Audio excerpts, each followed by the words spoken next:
Assalamualaikum warahmatullahi wabarakatuh.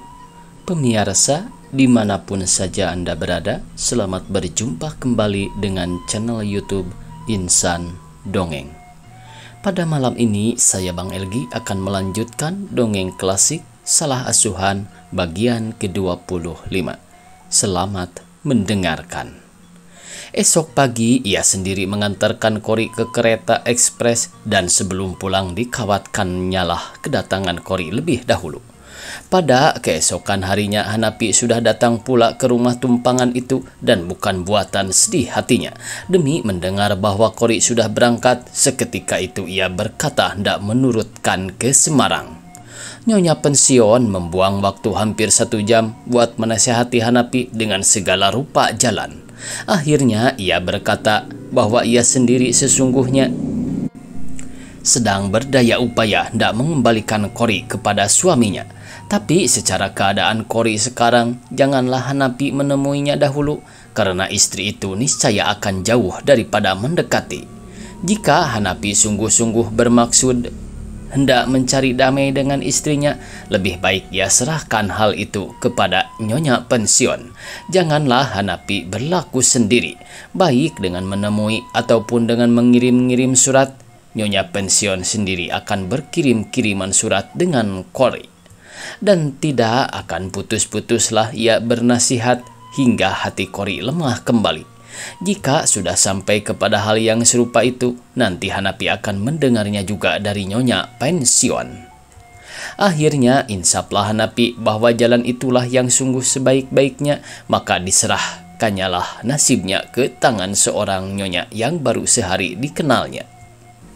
Sekarang kita bicarakan mertua dan menantu yang jauh nun di sana. Pajar menyingsing di sebelah timur, alamat matahari hendak naik. Sudah hampir 1 jam lamanya Rapiah duduk termenung di muka jendela kamarnya sambil memandang ke bukit barisan yang berupa seolah-olah disapu dengan air emas pada ketika itu. Seekor burung murai terbang dari sebuah pohon dedap lalu hinggap di atas perabungan rumah sambil bersiul berkicau-kicau. Ayam betina keluarlah dari kandangnya dikejar-kejar oleh jantan sekeliling rumah. Sekalian burung-burung terbang berkeliaran sambil berbunyi bersiul-siul menyambut kedatangan matahari ke muka bumi. Aman dan damai pri keadaan sekeliling Rapiah. Sekalian temasa itu terdengar bagai nampak tak nampak oleh Rapiah. Dengan termenung, ia menentang arah ke bukit barisan seolah-olah hendak diselidikinya segala perubahan warna yang ditimbulkan oleh sinar matahari yang baru memancar di atas pegunungan itu. Safei masih tidur nyenyak di dalam tempat tidurnya, aman dan sejahtera terbayang pada wajahnya, seolah-olah tak insaplah anak itu akan badai dan gelombang yang sedang bercabul dalam kalebu ibunya.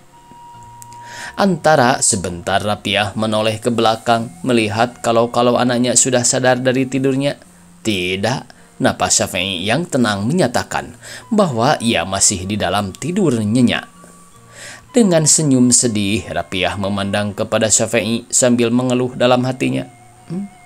Syukurlah kalau anak ini tidak mengetahui apa yang sedang didendamkan oleh ibunya.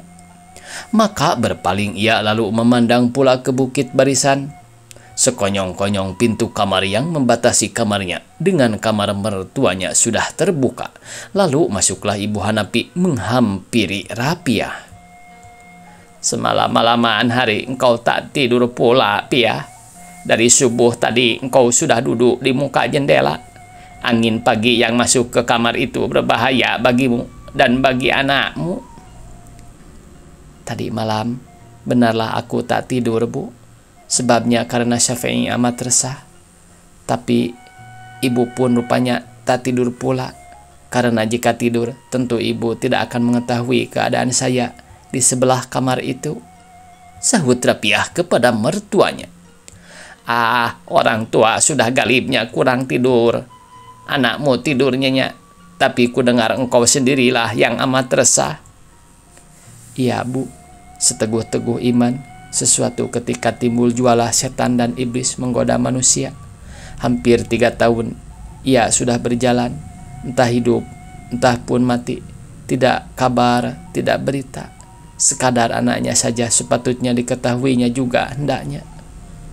Ibu Hanapi duduk di ujung sofa dekat Rafiah lalu termenung sejurus melihatkan temasa di luar yang menunjukkan keamanan di muka bumi. Maka berkatalah ia dengan suara yang lemah lembut sambil mengeluh. Yang hilang itu janganlah engkau juga rusuhkan, Piah.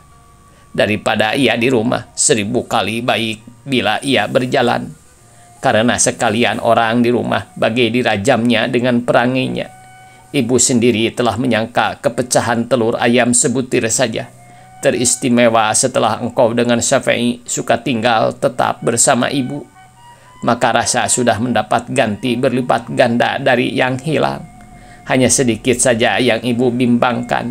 Bilakah engkau suka menggantikannya pula?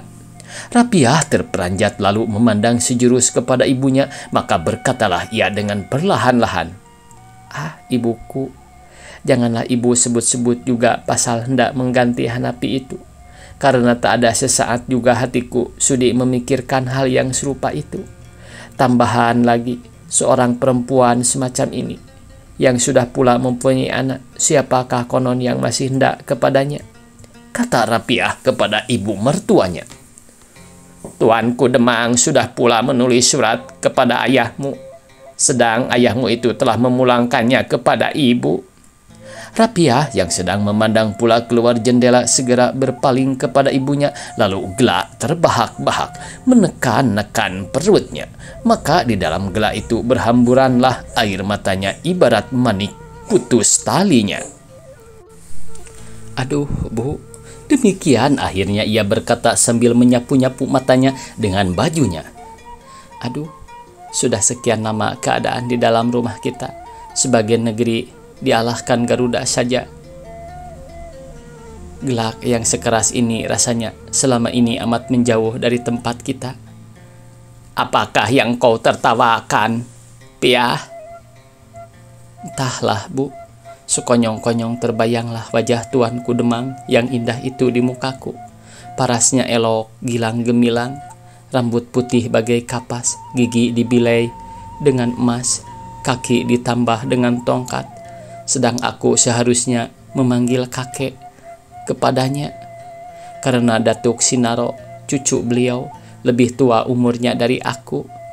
Ya, ibu, sudah berpadanan benar bila Hanapi diganti dengan beliau, tuanku Demang. Sahut Rapiah kepada ibu mertuanya sambil tertawa. Jika secara kita di kampung belumlah janggal benar keadaan yang serupa itu, Piah. Meskipun rambutnya sudah putih, cucunya sudah memenuhi kampung, tapi ia orang Japutan. Masih banyak benar gadis yang boleh didapatnya asal ia suka. Ibu pun tidak bersuami, lebih kurang sudah 15 tahun ibu hidup meranda. Oh, alangkah patutnya jika ibu saja menerimanya. Ah Bu, aku ingin berayah Demang. Terimalah Bu. Dengan tidak disangka-sangka Ibu Hanapi sudah gelak pula terbahak-bahak dan air matanya pun bercucuran pula. Ada-ada saja engkau, Piah. Ibumu sudah tua, tentu tak ada ingatan tuanku Demang akan menerima ibu. Rambut ibu masih hitam, gigi ibu masih cukup dan kuat, dan orang boleh berkata-kata biasa saja dengan ibu, bukan sebagai bertutur dengan beliau tuanku Demang. Ayam di halaman lari berkeliaran sebab keras suara yang bertutur.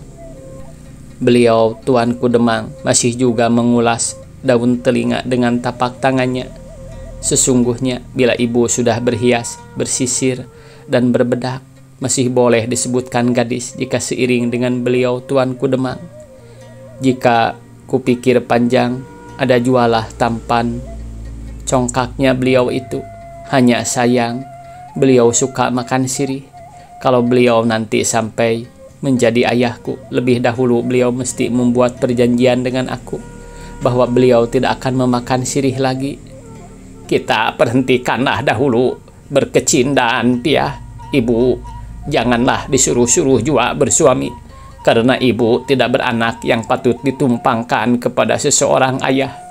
Anak ibu sudah besar, sudah beranak pula. Jika ibu memikir-mikirkan suami bagimu, ada juga yang menjadi kenang-kenangan kepada ibu.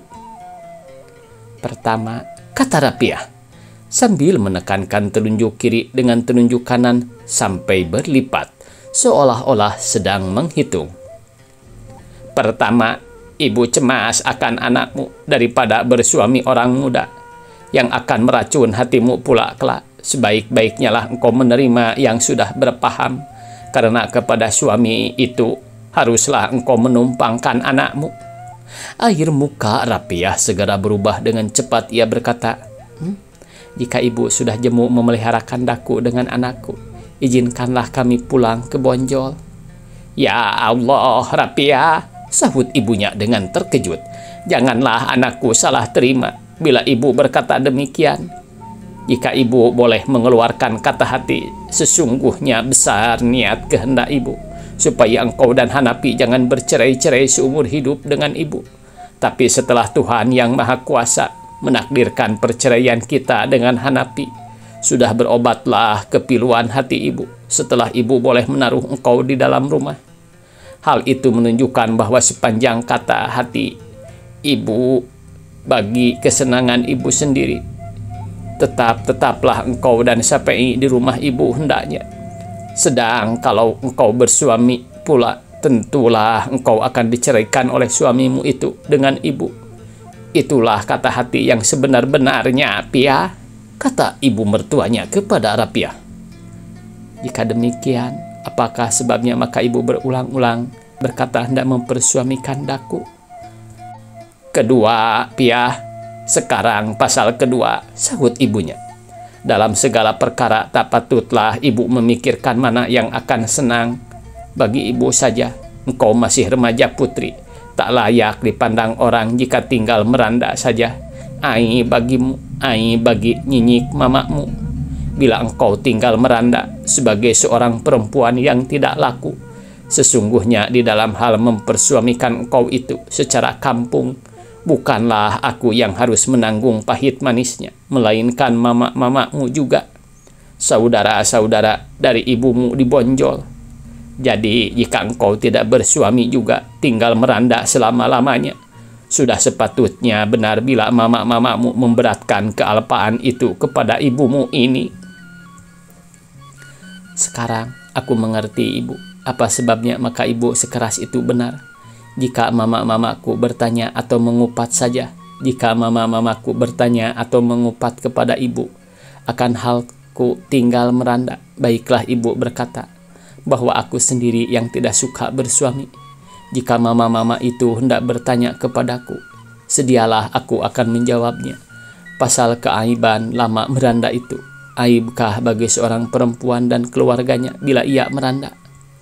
Ai benar, Piah, disangka orang perempuan itu tidak laku. Nah, 15 tahun ibu sudah meranda dan waktu ditinggalkan oleh ayah Hanapi. Sudah tentu ibu pun masih remaja putri. Apakah aibnya bagi ibu? Sahut Rapiah kepada ibu mertuanya. Ibu Hanapi gelak terbahak-bahak karena berasalah ia disalahkan dalam bertutur oleh anak muda itu, sedang tak ada pula yang akan menjadi jawab baginya. Itulah sebabnya maka dicarinya bantuan dengan tertawa. Sungguh jenakalah engkau, Piah, tak dapatlah ibu melawanmu berkalang lidah. Tapi terus teranglah engkau berkata, sesungguhnya lah engkau menanti-nantikan Hanapi juga. Jika aku sahuti bahwa benar aku menanti-nantikan pulangnya juga, apakah gerangan yang hendak ku nanti-nanti? Bukankah ia sudah senang hidup bernyonya dan sedang mengucap-ucap syukur bahwa ia sudah lepas daripada azab dunia selama hidupnya terikat pada diriku? Tapi meskipun aku tak menanti-nantinya pulang, buat mengganti dirinya pun sungguh tak ada serambut juga di dalam ingatanku. tiap-tiap ibu membawa aku berunding tentang niat hendak mencari suami bagiku, maka timbullah rasa geli dan jijik dalam hatiku terhadap kepada sekalian laki-laki. Entah apalah sebabnya, aku pun tidak mengetahuinya. Secara orang tua, wajiblah kami mempersuamikan dirimu, Piah, manakala engkau menampik karena engkau masih mengharap-harap juga datangnya Hanapi. Susah benarlah ibu akan menyebutnya, sebab baiklah engkau ketahui, Piah, bahwa ayahmu sudah berkata, lebih sukalah ia melihat engkau mati atau menjadi Nyai Serdadu daripada ia menerima Hanapi kembali menjadi suamimu. Kemenakan kandungnya, ibu? Benar, kemenakan kandungnya yang akan menerima pusakanya. Secara adat kita di Minangkabau lebih kariblah Hanapi kepadanya daripada engkau, anak kandungnya. Tapi ayahmu sudah berkerat rotan dengan kemenakannya. Demi anak yang celaka itu sudah menceraikan engkau daripada menjadi istrinya. Bagaimana timbangan ibu tentang keputusan ayahku yang serupa itu? Susah pula lah ibu akan menyebutnya, Piah. Anak akan tinggal menjadi anak juga. Bagaimanakah daya ibu akan membuang darah daging sendiri?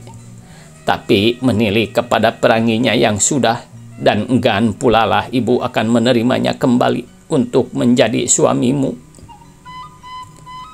Bagaimanakah pula timbangan ibu bila aku sendiri suka menerimanya kembali? Kepada ibu pastilah engkau tidak akan durhaka, karena di dalam sesuatu hal ibu akan membenarkan saja segala sesuatu yang hendak engkau lakukan. Teristimewa pula di dalam hal ini, hanya ayahmu tentu tidak akan izin. Jadi nyatalah engkau akan melakukan sesuatu buatan yang tidak direlakan ayahmu. Durhaka kepada ayah dan ibu itu berat benar tanggungannya, Piah. Berat buat di dunia, berat pula buat di akhirat. Lama-kelamaan ayahku tentu akan membenarkan hal itu juga, ibu. Mudah-mudahan, Piah, ibu mendoakan bila mana sampai datang pula masa pertemuan engkau dengan Hanapi. Moga-moga Tuhan yang Maha Kuasa hendak melemahkan jua hati ayahmu hingga ia tidak sampai bermasyghul hati kepadamu. Tetapi sementara itu cemaslah ibu akan pengharapan yang serupa itu. Karena yakinlah ibu bahwa hal ini akan sia-sia saja. Ibu mengetahui benar gurat batu ayahmu tentang perkara yang serupa itu. Barang sesuatu yang dimuntahkannya tak akan mungkin dijilatnya kembali. Tatkala engkau dahulu hendak dinikahkan dengan Hanapi, banyak benarlah syarat-syarat yang harus ibu tanggung di muka ayahmu. Melihat perangai Hanapi yang nyata sudah membelakangi adat lembaga kita, agama Islam, maka sebenarnya sudah patahlah hati ayahmu akan menerima dia jadi menantunya. Karena hatinya sudah amat tersinggung akan kemenakan kandungnya itu. Tapi ibu sudah berjanji bersama-sama dengan engkau hendak memperbaiki feel-nya itu. Malang juga kita. Jangankan feel-nya akan jadi baik, tingkahnya semakin dibuat-buatnya. Dan sekarang anak dan istrinya sudah pula ditinggalkan oleh anak yang celaka itu. Cara bagaimanakah akal ibu hendak melembutkan hati ayahmu itu buat menerimanya kembali jadi menantunya? Tahukah engkau, Piah, bahwa yang sekeras-kerasnya hendak mempersuamikan engkau dengan lekas buat membalas sakit hati hanyalah ayahmu juga, hendak membalas sakit hati kepada kemenakan kandungnya sendiri. Jadi jika engkau sampai tidak bersuami lagi, boleh jadi ayahmu itu akan menjadi salah terima kepada ibu juga, karena akan disangkanya bahwa ibulah yang hendak melindungi anak ibu pula daripada pembalasan mamanya itu. Insaflah engkau, Piah, bagaimana sulitnya pendirian ibu di dalam hal ini. Bersambung. Billahi taufiq wal hidayah. Wassalamualaikum warahmatullahi wabarakatuh.